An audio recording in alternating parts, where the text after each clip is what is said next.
Hi everyone.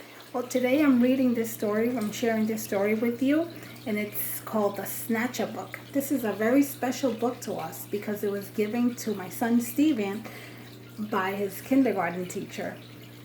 So he lent it to me so that I can read with you. So the title of the book is The Snatchabook.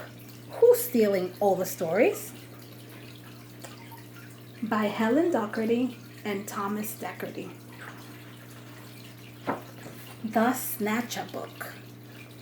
Story by Helen Doherty, illustrated by Thomas Doherty.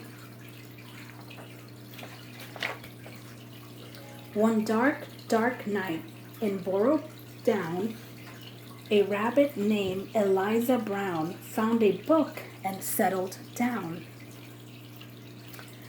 When a Snatchabook flew into town,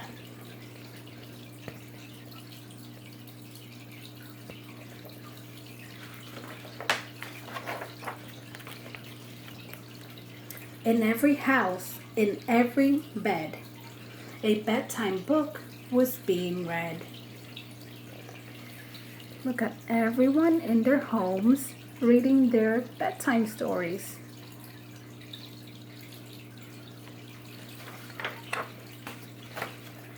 Tales of dragons spitting flame, witches playing spooky games, pirates on the seven seas, princesses trying to sleep on peace, and every child in every bed listened hard to each word said.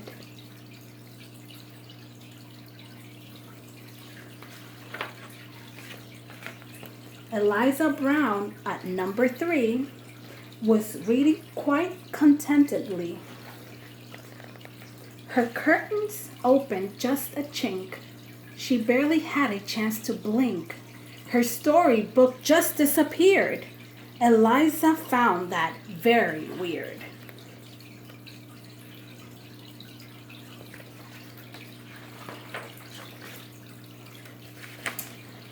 The little owls on Mommy's laps were quite surprised to hear a tap against their bedroom window glass.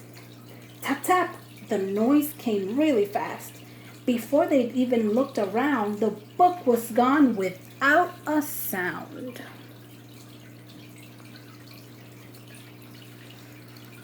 The wind blew wild across the sky. The smallest squirrel heard a cry. "What's that?" she whispered to her dad. And this was really bad. Before they'd had a chance to look, she lost her very favorite book.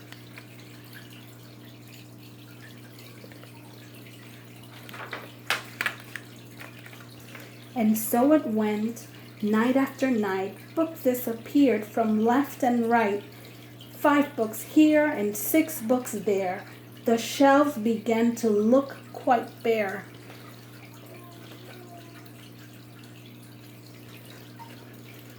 In Borough Down, the rumors spread of book thieves under every bed.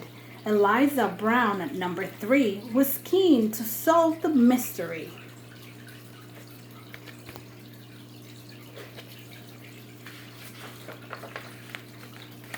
She planned one night to lie in wait and use a pile of books as bait. Long hours passed without a peep. She'd nearly falling fast asleep, when suddenly Eliza heard a flap of wings. A bat? A bird? Eliza saw a shadow loom, enormous, right across her room. What kind of monster could it be? Eliza thought. "You don't scare me." And yet her heart was beating fast. She'd have to face the thief at last. She threw the window open wide and shouted to the thing outside, "Stop stealing all of our books right now. Just give them back. I don't care how."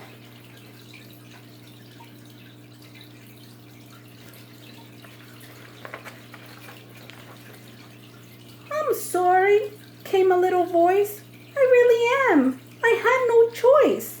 Eliza looked down in surprise. She couldn't quite believe her eyes.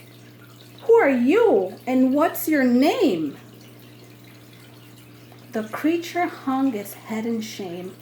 He mumbled with a mournful look. I'm just a little Snatchabook.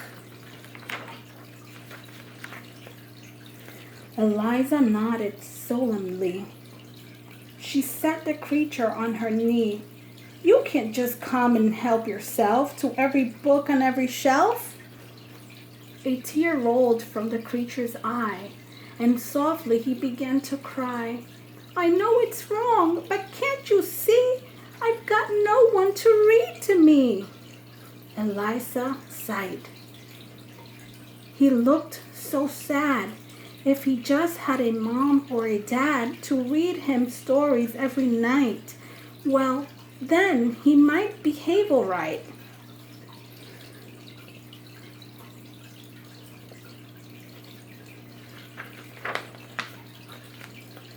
That very night, they hatched a plan, and so the Snatchabook began.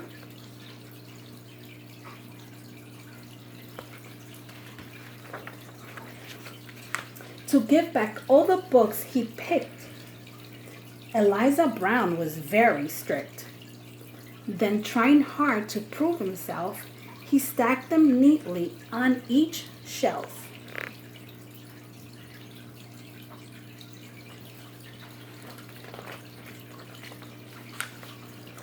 And when he'd made his full amends, Eliza called on all her friends and told them how he'd worked all night to turn a wrong into right.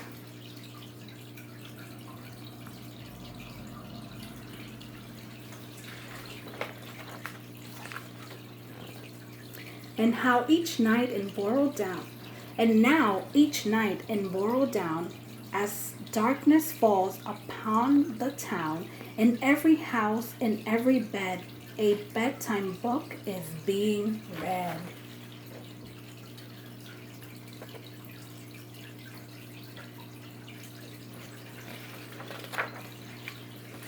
And if you take a closer look, you might just see the Snatchabook perched happily on someone's bed, listening hard to each word said.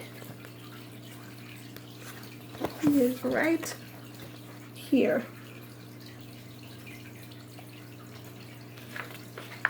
And that's the end.